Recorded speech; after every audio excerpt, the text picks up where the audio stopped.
성경 말씀 공독하겠습니다. 창세기 22장.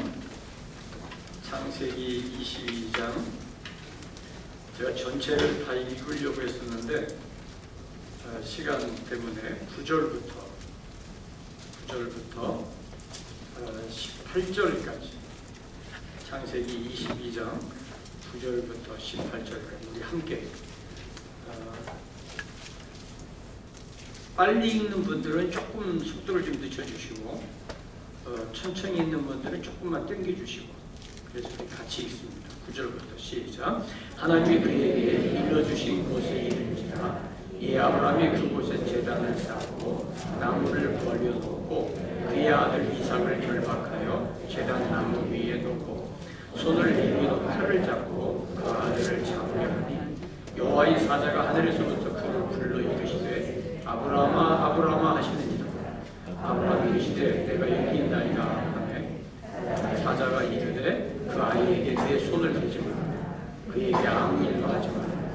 내가 네 아들을 내 독자까지도 내게 아끼지 아니하였으니 내가 이제야 내가 하나님을 경외하는 줄을 아노라. 아브라함이 눈을 들어 살펴본즉 한 수양이 뒤에 있는데 뿔이 수풀에 걸려 있는지라. 아브라함이 가서 그 수양을 가져다가 아들을 대신하여 번제를 드렸더라. 아브라함이 그 땅 이름을 여호와 이레라 하였으므로 오늘날까지 사람들이 이르기를 여호와의 산에서 준비되리라 하더라. 여호와의 사자가 하늘에서부터 두 번째 아브라함을 불러 이르시되 여호와께서 이르시기를 내가 나를 가리켜 맹세하노니 내가 이같이 행하여 내 아들 내 독자도 아끼지 아니하였은즉 내가 네게 큰 복을 주고 내 씨가 크게 번성하여 하늘의 별과 같고 바닷가의 고래와 같게 하리니 내 씨가 그 대적의 손문을 차지하리라. 또 내 씨로 말미암아 천하 만민이 복을 받으리니 이는 내가 나의 말을 준행하였음이니라 하셨다 하니. 아멘. 2주 전에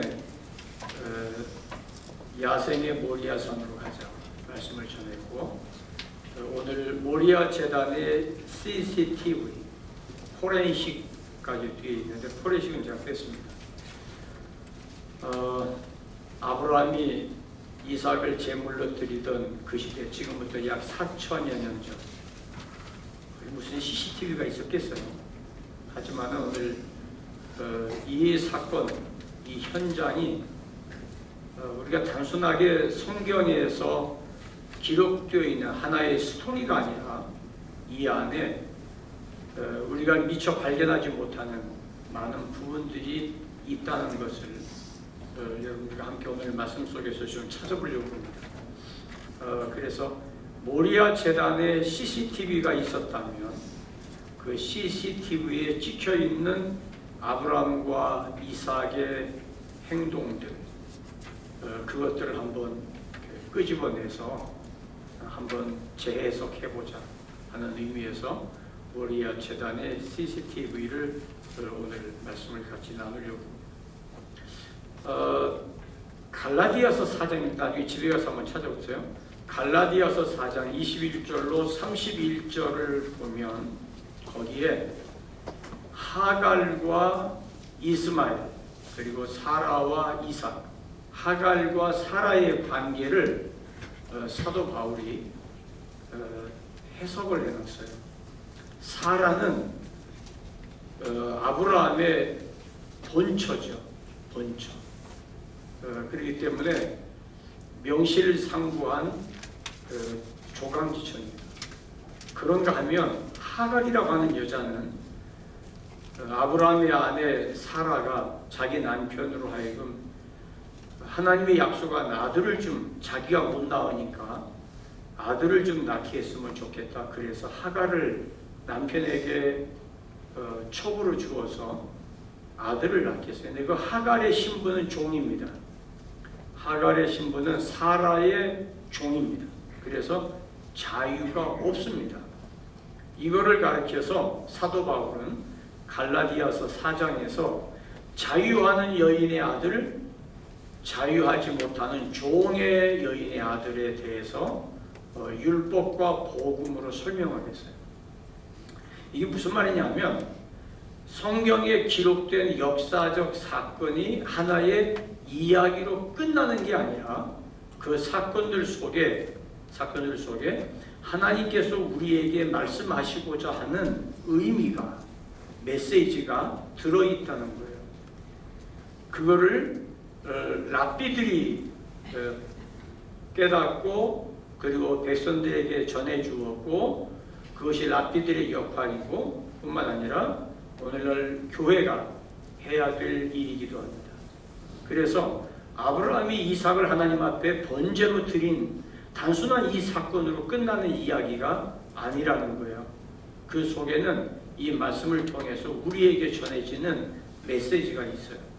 창세기 21장에서 하나님께서 1절에 보면 하나님께서 하나님의 말씀하신 대로 사라를 돌보셨고 하나님의 말씀하신 대로 사라에게 잉태케 하심으로 노년의 아브라함에게 아들을 낳았다 하는 기록이 나옵니다. 그리고 나서 21장의 그 뒤로 가면 8절에 이삭이 젖을 뗄 때 아브라함이 잔치를 베풀었다 기록되어 있어요. 그 젖대는 게 뭐가 그렇게 대단하냐? 그렇지 않습니다. 성경에 보면 아이를 키울 때, 젖을 뗄 때, 특히 젖을 뗄 때라고 하는 이 부분에 대해서는 구약에서 여러 군데 기록이 나옵니다. 그만큼 중요한 때입니다. 우리식으로 말하는 젖을 뗄 때라고 하면 돌 되었을 존으로 생각하는데, 이 당시 히브리인들뿐 아니라 중근동 사회에서 젖을 떼는 것은 굉장히 큰 축제예요. 잔치를 베풉니다. 왜냐하면 이 젖을 뗄 때면 엄마의 젖을 전만 떼는 게 아니라 어머니로부터 아이에게 기본적인 양육을 받아요. 그래서 5살에서 길게 가면 7살 그 사이입니다. 그러니까 이 젖을 뗄 때에는 그 아이에게 대단한 의미를 부여하는 거죠. 근데 이삭이 젖을 떼서 잔치를 베풀었는데 그의 형, 이복형이죠. 이스마엘이 이삭을 놀렸어요. 여기 조롱했다 그렇게 기록되어 있는데 그 단어가 똑같은 21장에서 사라에게는 웃게 했다고 기록이 되어 있어요.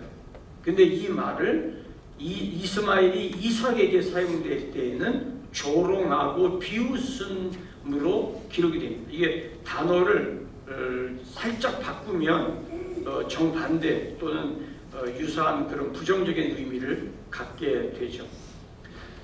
그리고 나서 21장에서 이삭이 젖을 떼고 그리고 21장 22절에서 지난주에 말씀드린 것처럼 아비멜렉과 군대장관 비골이 아브라함을 찾아와서 네가 하는 모든 일에 하나님이 너와 함께 하심을 보았다 라고 하는 아비멜렉의 고백을 듣습니다.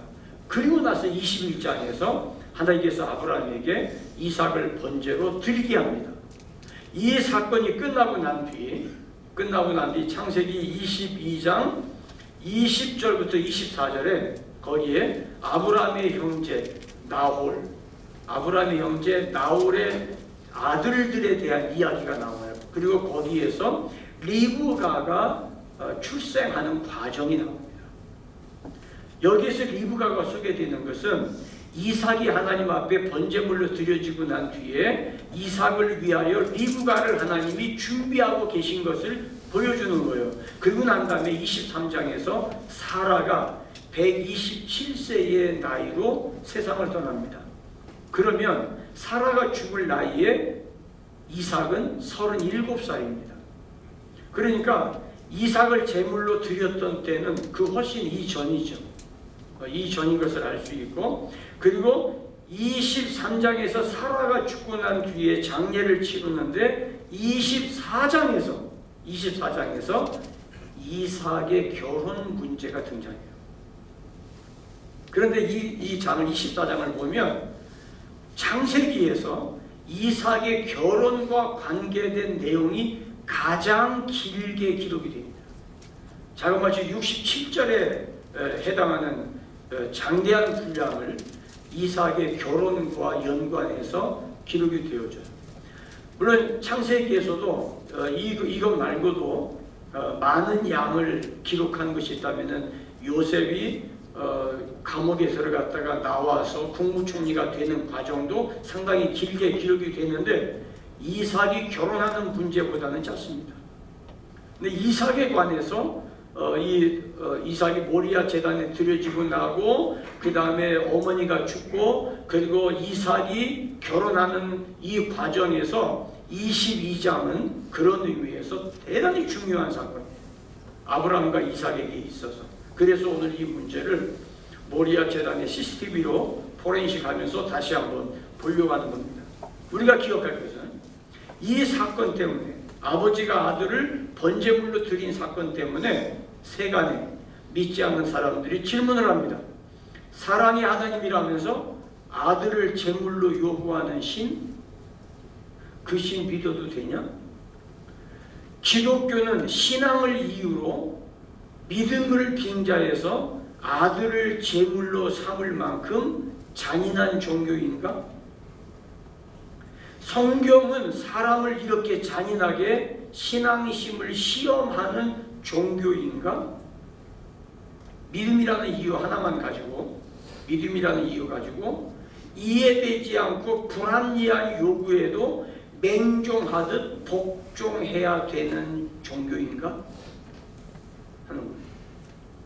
하나님이 전지전능하다면 모든 걸 안다면 아브라함이 아들 이삭을 번제로 드리지 않아도 아브라함이 하나님을 얼마나 경외하는지 뻔히 알 텐데 자식을 번제물로 드리고 나서야 이제야 내가 나를 경외하는 줄 아노라?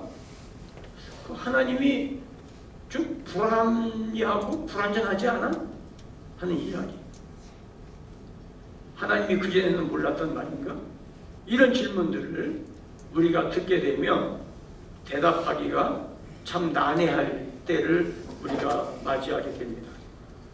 2주 전에는 아브라함의 입장에서 모리아 제단을 보았다면 오늘은 이삭의 입장에서 이 모리아 제단을 보려고 합니다. 왜냐하면 대단히 중요하기 때문에 성경에서는 아브라함의 믿음을 시험해 보기 위해서 이 사건이 기록되었다고 기록을 하고 있지만 아브라함의 단순한 자기 신앙의 테스트라고 그러면 모르겠는데 하나밖에 없는 아들 이삭과 연관된 사건이에요.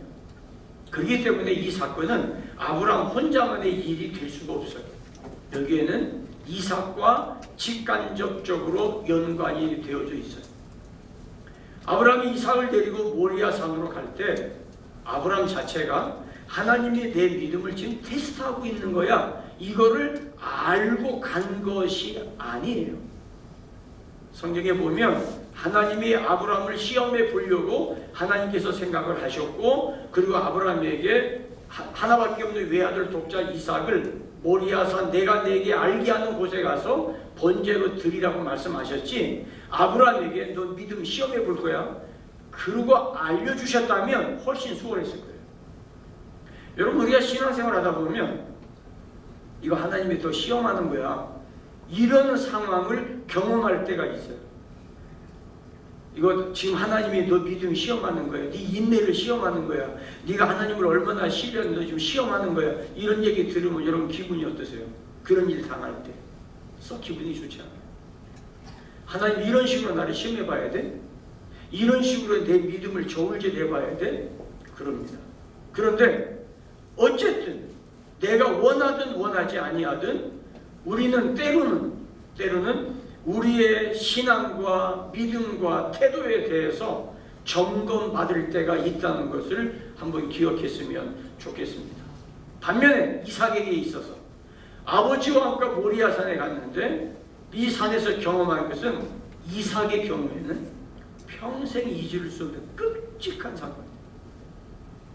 자, 이제 이삭의 입장에서 모리아 제단의 CCTV 포렌식을 시작하겠습니다. 어느 날 아침 잠에서 깨어났습니다. 그날따라 아버지가 무언가에 쫓기듯 이삭을 향해서 말씀하십니다. 아들, 오늘 장작을 좀 패고 나무를 좀 준비해야 되겠어. 왜요? 오늘 하나님께서 예배드리러 부르셨어. 어디로 가는데요? 오리아로 갈 거예요. 빨리 준비해. 시간 없어. 그리고 튼튼한 나귀 한 마리를 준비하고, 그리고 신앙심이 있는, 충성하는, 잔소리하지 않는 종 둘을 선발해서 같이 가자. 그래서 4명이 출발을 합니다. 벽난로에 불을 지피는 장작이라면 뭐 조금 준비하면 되겠지만, 사람을 제물로 드리는 장작이기 때문에 그렇게 적은 양이 아니에요. 아버지 아브라함과 이삭이 아침에 일찍 일어나서 나무를 패고 쪼개어서 나귀의 등에 실리고, 그리고 종들과 함께 길을 떠납니다. 언제든지 그랬듯이 아버지는 번제물을 잡기 위해서 날선 칼을 준비했고, 그리고 지금처럼 라이터가 있거나 쉽게 불을 켤 수 없는 시대이기 때문에 수천 년 전에 집에서 불을 준비해서 길을 떠납니다. 이삭이 길을 갑니다. 아버지와 함께 이런저런 이야기를 하면서 가겠지만, 아버지 아브라함의 얼굴빛이 예전처럼 밝지만은 않아 보입니다. 이틀길을 걸어갔습니다. 가면서도 궁금합니다. 꼭 이렇게 멀리 가야 되나? 전에는 집에서 늘 제사를 드렸는데, 하나님 앞에 예배했는데 왜 오늘따라 이렇게 멀리 가시지? 아버지 어디까지 가는 거예요? 더 가야 돼. 모리아까지 가야 돼. 이틀을 지나고 3일째 되는 날 아침입니다. 종을 부릅니다. 너희들은 나귀와 함께 여기 머물러 있어. 우리가 함께 가서 하나님께 예배하고 다시 돌아올 거야. 나귀를 거기다가 풀러놓으면 그 장작을 누가 짊어지고 가요? 아니, 나귀는 데리고 가야 되잖아요. 나귀가 필요해요. 나귀에다가 장작을 짊어지워서 가면 편하게 갈 수 있을 텐데, 나귀를 머물게 하고, 그리고 아브라함은 그 장작을 이삭에게 짊어집니다. 걸어가는 길이 짐이 가벼워야 편합니다.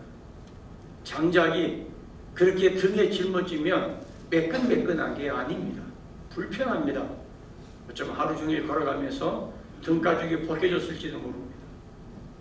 가면서 도저히 풀리지 않는 궁금함이 이삭을 견디지 못하게 합니다. 아버지에게 묻습니다. 아버님, 장작 있고 칼도 있고 불도 있는데 정작 번제할 어린 양은 어디 있어요? 아버지, 이상하잖아요? 전에는 안 그러셨는데 왜 이번에는 양을 안 데리고 가요? 아버지, 뭔가 좀 착각하고 있는 거 아니에요? 양을 데리고 가야죠. 근데 아버지가 걱정하지 마. 하나님께서 다 준비하고 계실 거예요. 참, 말도 안 돼. 하나님이 준비한다고? 잠깐 화면을 정지시켜 놓고 우리 한번 생각해 봅니다. 우리는 때로는 이 현장 앞에서 질문하게 됩니다. 다 있어요. 칼도 있고 나무도 있고 불도 있어요. 그런데 중요한 핵심이 빠졌어요. 어린 양이 없어요. 이삭의 눈에 없는 것이 보입니다. 있는 것은 있는데 이삭의 눈에 없는 게 유독 커 보입니다. 요즘 같으면, 지금 이 시대에 만약에 이삭이라면 아버지가 위선으로 보입니다. 허점투성입니다. 신앙을 입버릇처럼 말하지만, 지금도 하나님께 예배하기 위해서 간다고 말하지만 정작 드려야 될 헌신이 없어요. 불도 있어요. 나무도 있고 칼도 있어요. 그런데 재물이 없어요. 교회도 열심히 가고 예배도 빠지지 않아요. 그리고 모임도 잘해요.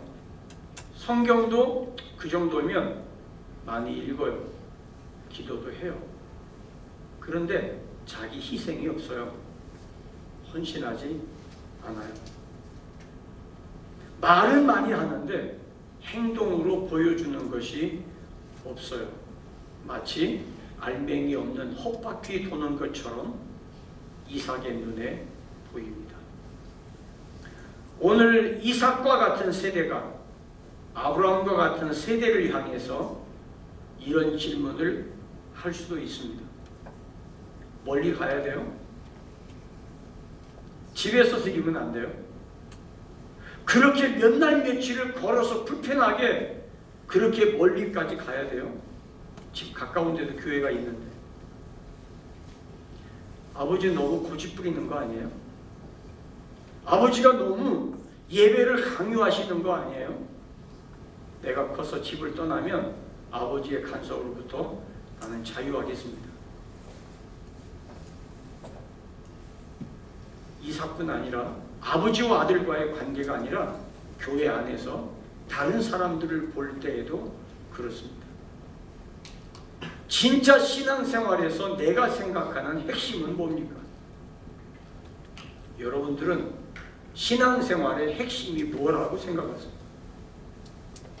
왜 내 눈에는 다른 사람의 없는 것만 보일까요? 왜 저 사람은 예배 시간 항상 늦어? 왜 저 사람은 예배 시간에 습관처럼 조는 거야? 왜 저 사람은 말하는 게 전부 부정적이야? 비판적이야? 저 사람은 힘든 일 있을 때는 코빼기도 안 보여. 그리고 말만 거창해. 나무도 있고 장작도 있고 불도 있는데 번제할 어린 양은 없어. 여러분은 어떠세요? 장작도 있고 불도 있고 칼도 있는데 여러분들에게 어린 양은 어디 있습니까? 어둠을 밝혀줄 불은 있습니까? 불이 꺼져버린 차갑고 냉혹한 마음만 남아있지 않나요? 땔감은 있습니까? 성도로서 마땅히 해야 옳은 행실. 대전 세중앙교회의 교인으로서 반드시 이것만은 지켜야 될 여러분들의 삶은 어디까지 있습니까? 불을 붙여줄 여러분들의 희생은 무엇입니까? 칼은 있나요? 말씀의 칼, 성령의 검, 믿음, 칼이 날 서 있습니까? 아니면 칼날이 무디어 있습니까? 그리고 이삭이 질문했다. 드려야 될 어린 양은 어디에 있습니까? 하나님은 나의 희생을 요구하고, 하나님은 나의 시간을 요구하고, 하나님은 나의 재능을 요구하고, 하나님은 나의 헌신을 요구하는데 불도 나무도 장작도 있는데 번제할 어린 양이 없다면 왜 자꾸 내 눈에는 없는 것만 보이죠?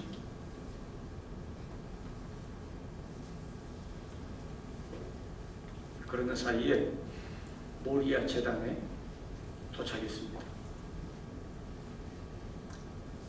모리아 제단 CCTV 포렌식되어진 것을 한번 보겠습니다.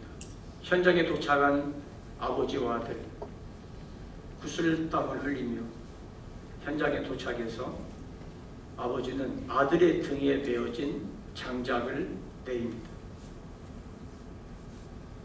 역시 아버지가 아무 말 하지 않습니다. 그리고 아들 보고 장작을 가져오라며 제단 위에다가 돌을 가져다가 제단을 쌓고 그 위에다가 장작을 벌려놓습니다.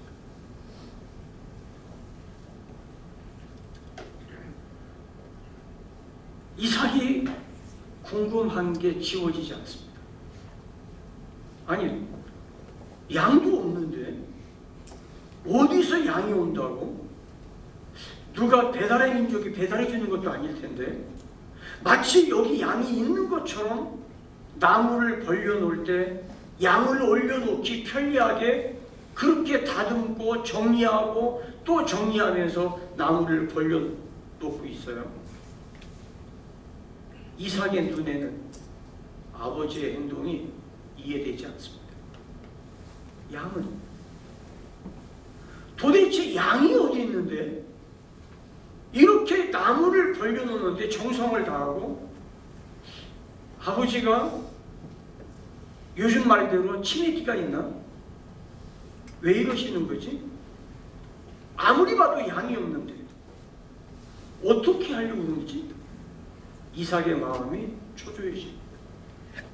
다 벌려놓고 땀을 씻더니 아버지가 밧줄을 꺼냅니다.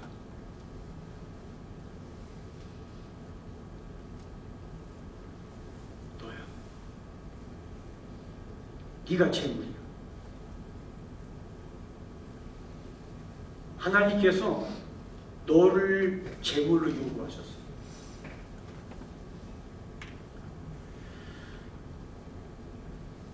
이삭에게 모든 게 정지되는 순간,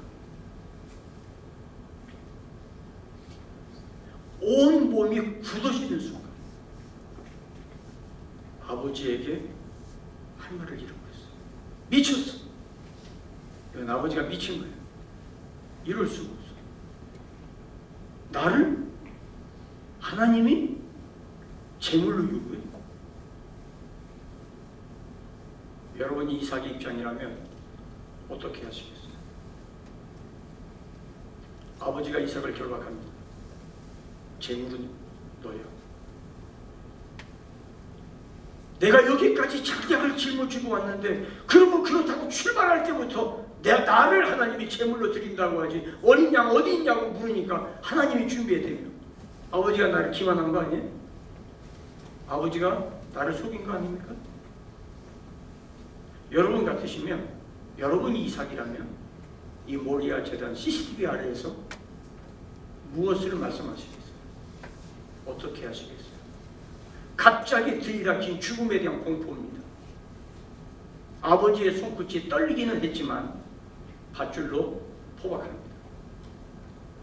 이 순간 이삭은 결정해야 합니다. 이 순간 이삭은 이 짧은 순간, 짧은 1, 2분 동안의 짧은 순간 이삭은 판단해야 합니다. 미추왕의 아버지 반항하고 뿌리치고 거부하고 여기를 떠날 것인가? 아니면 진지하게 3일길을 여기까지 온 아버지에게 순응하고 나를 제물로 올려놓을 것인가? 순순히 자원하듯 나를 저 나무단 위에 내 스스로 올라갈 것인가? 강제적, 수동적, 도망치듯 억지로 끌려서 찢기듯 계단 위에 내동댕이에 쳐질 것인가? 내 의지를 내세워서 아버지에게 항변할 것인가? 아버지의 권위적 의지에 순종할 것인가?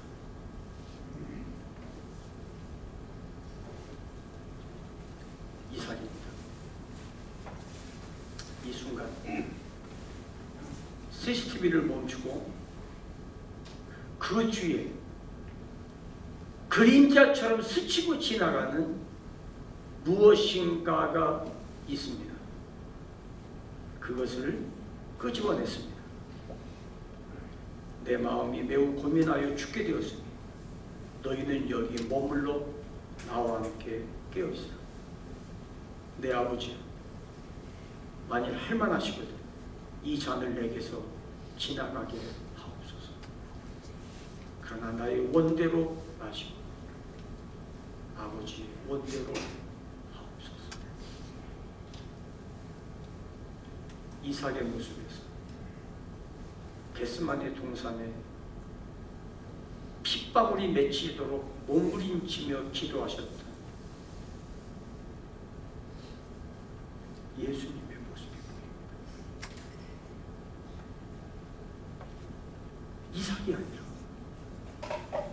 십자가 재단에 하나밖에 없는 아들을 내어놓으신 아버지의 마음, 피하고 싶지만 아버지의 소원을 이루기 위해서 십자가의 길을 걸어갔다. 하나밖에 없는 독생자 예수 그리스도의 십자가, 모리아 제단에 포렌식 해보니까 거기에 들어가.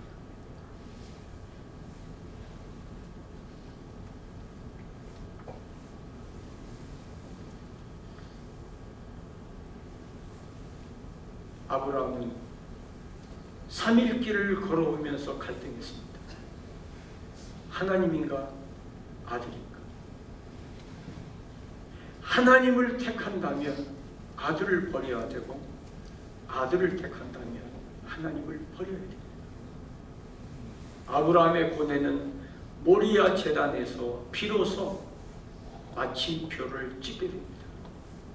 가슴 저린 고뇌를 통해서 억지스러운 종교 행사로 끝낼 것인가, 아니면 하나님을 향한 절대 신뢰와 사랑을 통해서 아들을 드리는 예배로 승화시킬 것인가. 순종에는 깊은 고뇌를 통해서 완성됩니다. 아픔이 없는 희생 없습니다. 고민하지 아니하는 순종은 없습니다. 아들 이삭이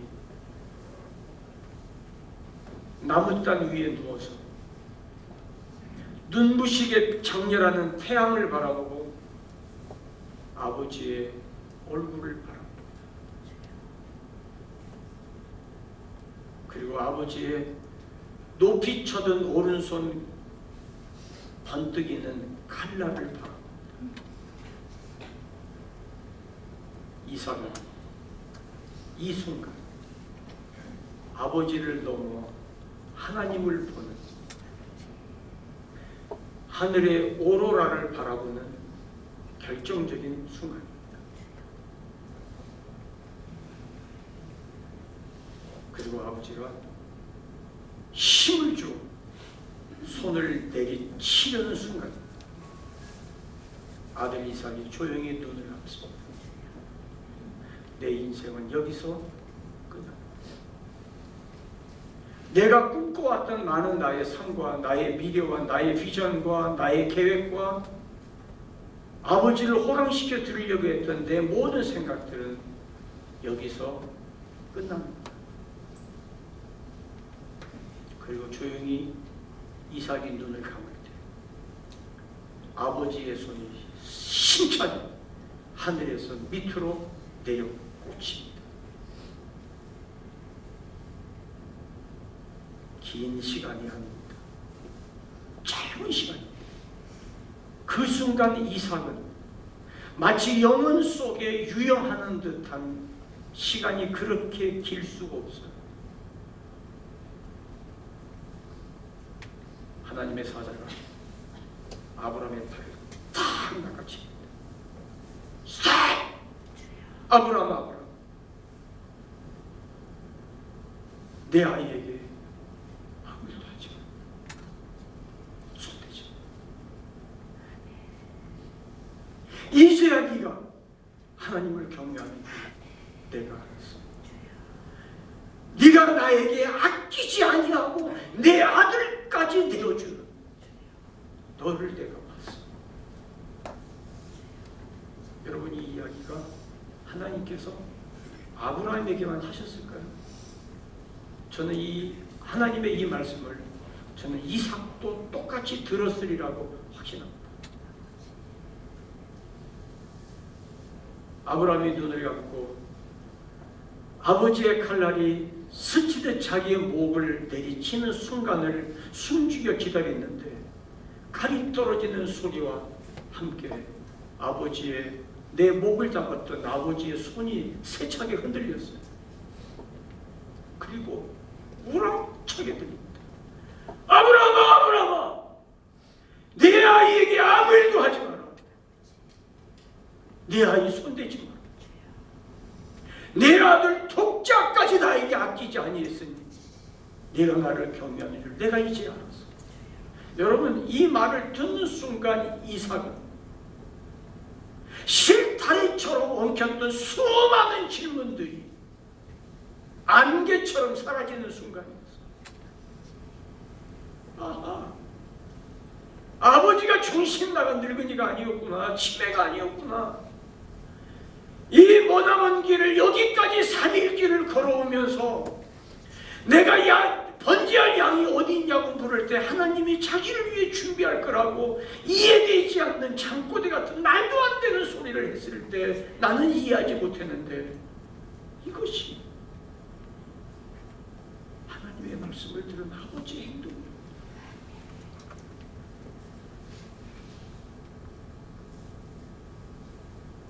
우리 아버지가 하나님을 얼마나 사랑했으면 아들보다 나보다도 더 하나님을 사랑해서 아들을 제물로 드리라는데 거침없이 달려오신 아버지, 이해되지 않지만 그 아버지의 팔을 붙들고 내 아들 이 아이에게 손대지 말라고 하는 그 음성을 이삭이 들었을 때 아마 이삭은 온몸이 사시나무 떨듯 떨렸으리라고. 그러면서 이삭의 온 몸으로 느끼는 것, 나를 향한 아버지의 사랑, 나를 향한 하나님의 사랑.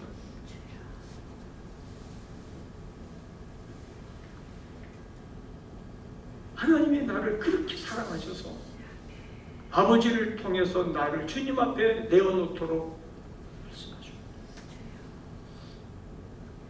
모리아 제단의 이삭은 장작을 짊어지고 올라온 아버지의 아들 이삭이 아니라 이 산을 내려가는 이삭은 아버지의 씨를 계승한 언약의 아들이 되었습니다.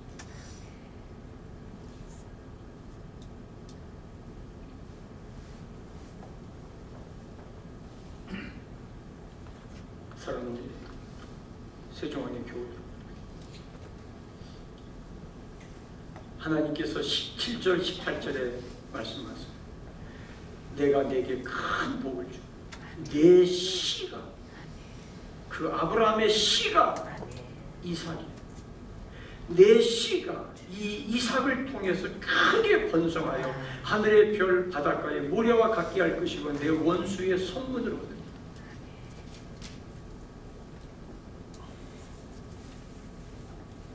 우리 아버지가 하나님을 이렇게 사랑합니다. 우리 아버지의 신앙은 내가 바라볼 때 위선처럼 보였지만, 허점투성이로 보였지만, 핵심 어린 양은 어디에 있냐고 아버지가 없는 것을 내 눈에 보였지만, 아버지는 하나님의 말씀에 철저하게 순종해요. 모리아 제단에서 떨어졌던 칼을 아버지가 다시 주워드리고 아들을 묶었던 밧줄을 끊어냅니다.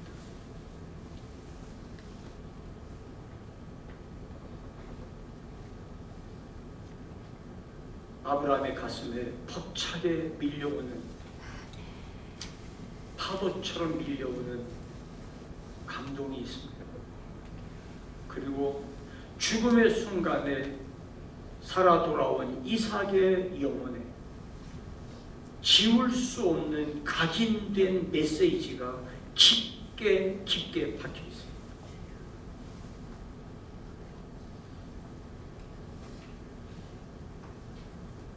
거기서 끝난 게 아닙니다. 아들, 일어나. 우리 하나님 앞에 예배드려야지. 어디선가 양 우는 소리가 들려요. 그러니까 수디양 한 마리가 수풀에 뿔이 걸려 있어. 아버지와 함께 가서 그 양을 끌어다가 하나님 앞에 번제로 드립니다. 이삭의 손이 떨립니다. 아버지는 나를 제물로 드리려고 여기 순종하고 왔는데 나에게 했던 말 하나님께서 자기를 위하여 준비하시니라. 여호와 이레, 여기 오지 않으면 안 되는 것은 하나님이 이곳에 하나님이 준비해 놓은 게 있다고 하는 이 놀라운 사실, 이 비밀. 번제물로 제물을 드리고 난 뒤에 아버지와 아들 아브라함과 이삭이 산을 내려옵니다. 무슨 말을 하겠어요? 아브라함도 침묵이고 이삭도 침묵입니다. 이 순간에 언어가 필요치 않습니다. 하나님의 말씀에 순종하기 위해서 떨린 가슴으로 하나밖에 없는 아들 이삭을 데리고 모리아산에 올라왔던 아버지나 자기가 제물이라는 것 상상도 못한 채 아버지가 하나님 말씀에 순종하기 위해서 가고 있는 길이라는 걸 상상하지도 못한 채 아버지에 따라 장작돔이 짊어지고 올라왔다가 죽을 뻔했던 이삭이 하나님의 준비하심으로 말미암아 올라왔던 이삭이 아니라 언약의 백성이 되어 내려가는 이삭.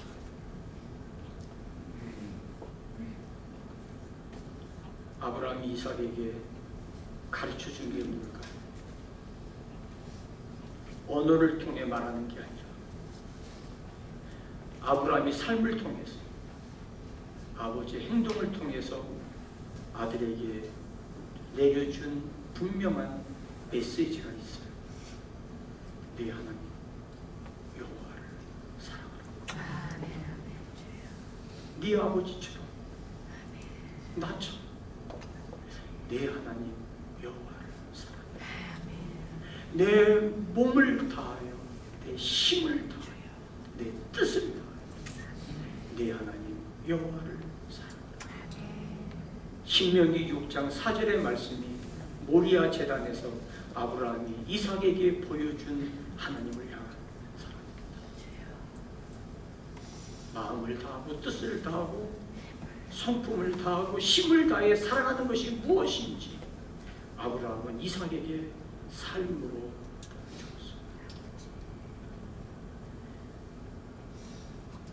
이삭은 이 아버지를 바라보고 아버지가 오래오래 사셔서 우리 아버지가 하나님을 어떻게 사랑했는가를 더 배우고 싶고 아버지로부터 하나님을 향한 믿음을 더 배우고 싶다는 생각이 내려오며 이삭의 마음에 출렁거렸으리라고 생각되었죠. 그 산을 내려오면서 아버지와 아들이 노래를 불렀다면 어떤 노래를 불렀을까? 모리아산 CCTV를 돌려보니까 이런 찬송이 나옵니다. 주님의 높고 위대하심을 내 영혼이 찬양하네. 주님의 높고 위대하심을 내 영혼이 찬양하네.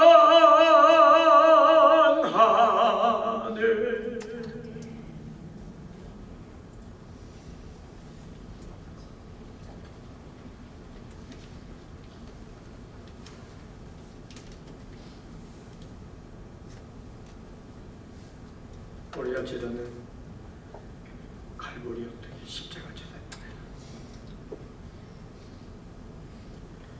하나님께서 독생자 아들 아낌없이 내어주시니까 모든 것을 주시지 않겠느냐고 말씀하셨던 바로 그 제단입니다.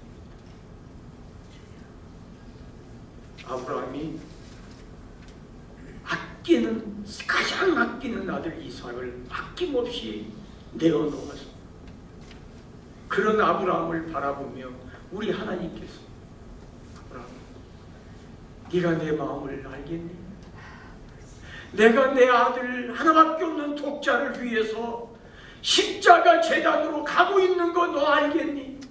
네가 3일길을 내 아들을 데리고 오면서 내 마음에 고뇌했던 그 모습, 내가 이 민주, 이 온 세계 우주의 역사 위에 내 아들을 떼어놓으려고 십자가 제단을 준비하고 있는 거 너 알겠니? 저와 여러분들을 위해서, 나의 삶의 새로운 정점을 위해서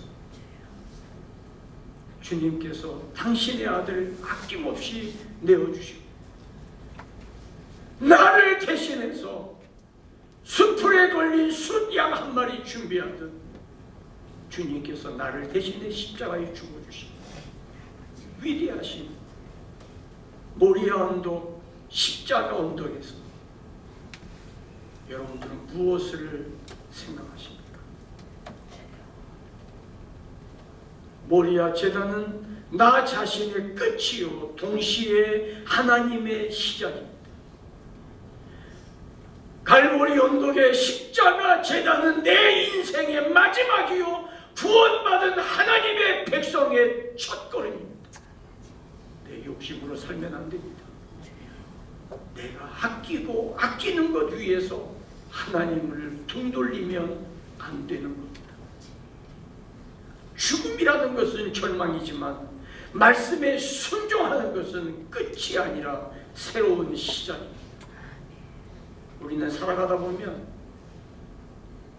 모리아 제단에 포승줄 묶인 이삭처럼 여기가 내 인생의 마지막이구나, 여기가 내 인생의 끝이구나 하는 순간을 여러 번 경험합니다.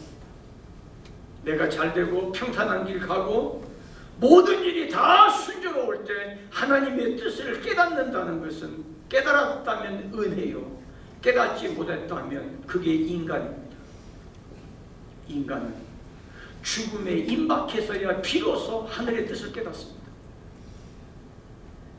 사업이 망가져서 더 이상 손 쓸 수 없을 때, 그때 내 계획, 내 뜻, 내 의지, 내 아끼던 재물을 생각하면 거기서 내가 죽음합니다. 그러나 여기에서 하나님의 뜻을 발견하면 그 자리는 하나님이 나를 위해 준비하신 여호와 이레의 순간인 것을 발견하게 됩니다.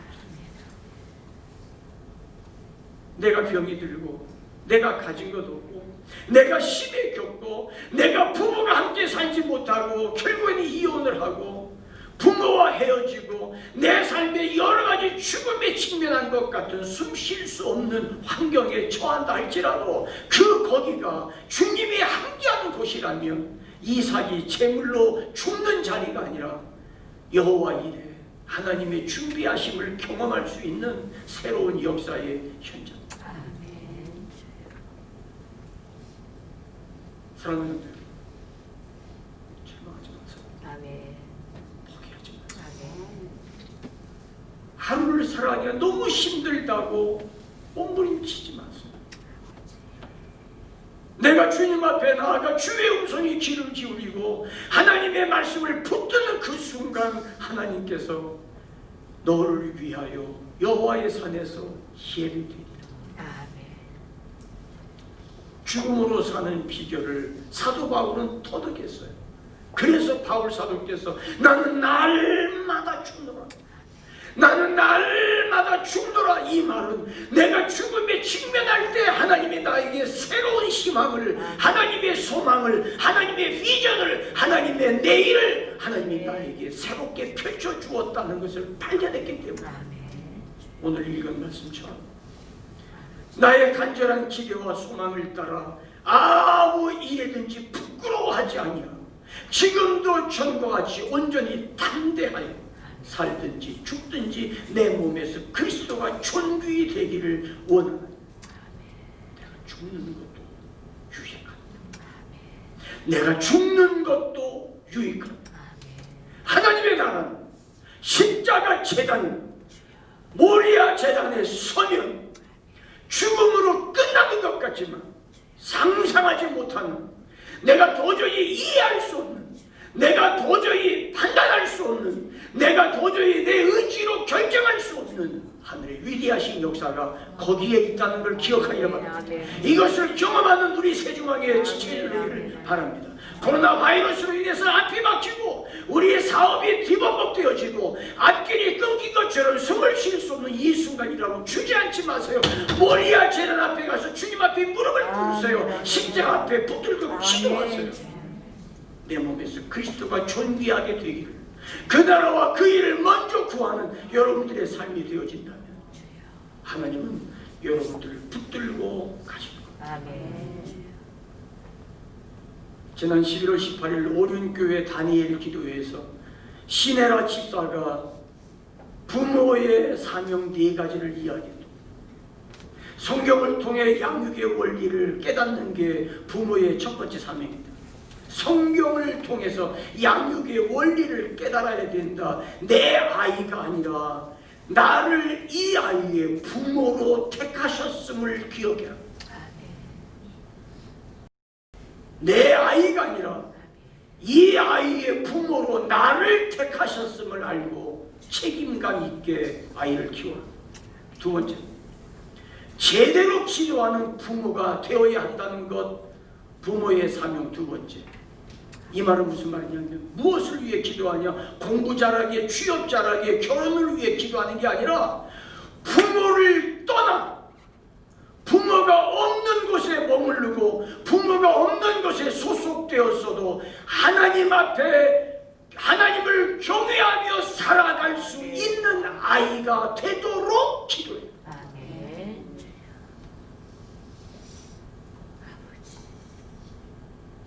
부모의 세 번째 사명, 말씀을 가르쳐 지켜 행하도록 하는 것이 부모의 세 번째 사명입니다. 공부는 철들어 늦게 공부해도 늦지 않지만 20, 30, 40이 되어서 공부해도 늦지 않지만 내 이웃을 불쌍히 여겨 내 것을 나누어 주고 그들과 함께 호흡할 수 있는 능력은 어렸을 때 훈련하지 않으면 안 된다. 좋은 대학 가고 좋은 직장 취직했는데 자기밖에 몰라. 직장에서도 예수 믿는다고 소문났는데 이기적이야. 잘못 키우고.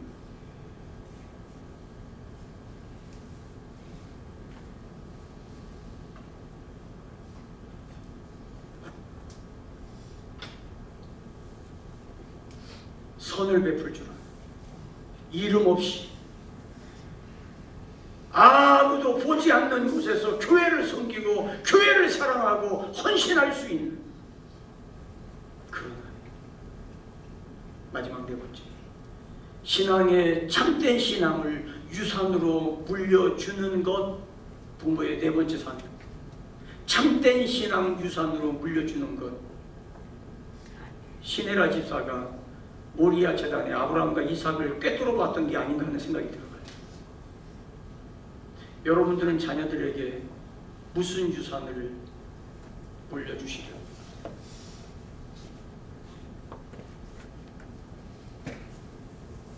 자녀들 있는 데서 딴 사람 험담하지 마세요. 자녀들 있는 데서 함께 신앙생활하는 교인들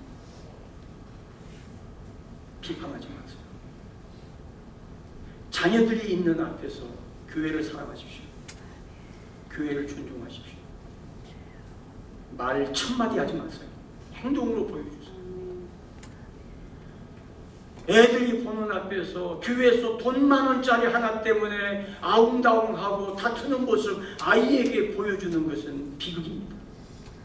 손해보더라도 묵묵하게 헌신하세요. 하나님이 여러분들에게 아파트 팔아서 바치라고 말씀하세요. 모리아 재단에 겨우 집 샀더니 그거 하나님 앞에 바치라고 집문서 가져오라 하는 게 그러십니까?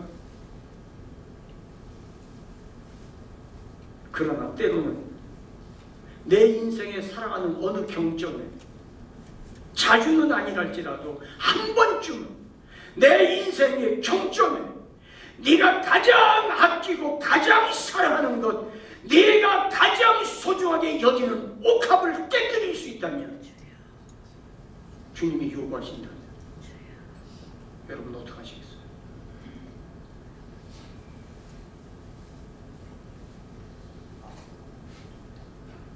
네 아끼는 것 아끼지 아니하였은즉 이제야 네가 나를 경외하는 줄 알아.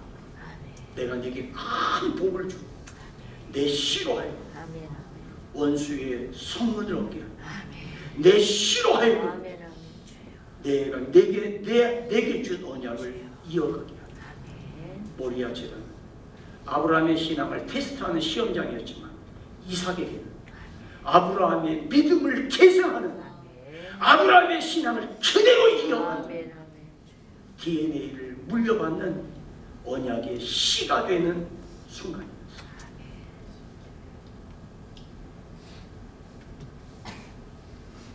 사랑하는 교우 여러분, 약은 사람 되지 마세요. 바보처럼 순진하게 사세요. 아웅다웅 될 거라고 움켜쥐려고 하지 마세요. 손해보더라도 주를 위해 손해보고 손해보더라도 교회를 위해 손해보시면 여러분들 자손 전혀 망하지 않습니다. 하나님이 여러분들에게 주신 하나님을 경외하는 그 믿음을 여러분들의 자녀들이 계승하도록 해주세요. 아이들 다 컸다고요? 더 기도하셔야죠. 성인이 되었다고요?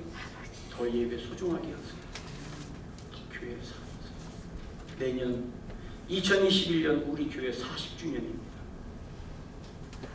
저는 지금부터 기도합니다. 40주년 때